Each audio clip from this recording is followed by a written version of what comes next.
if you could only buy one big bank right now, given the run up that we've already seen with so many of these names, which one would it be, Stephen? That's a good question, and thanks for putting me on the spot. So yeah, I think J.P. Morgan, tends to lead most lists, and there are a couple of reasons for that.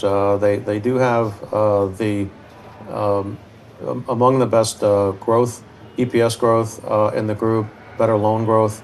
They also have very high returns on equity relative to the group. They are dominant in most of their areas in capital markets. That helps. They're, of course, the largest bank by assets. They've got the most branches in the U.S. They're expanding that branch network. Good efficiency levels, a well-run bank.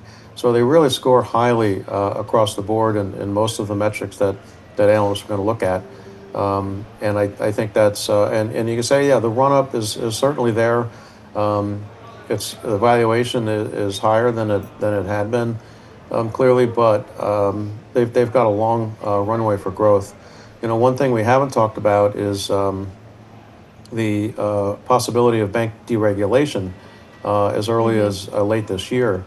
So I think when you look at the big banks, they are also going to be the biggest beneficiaries of a deregulatory environment for banks.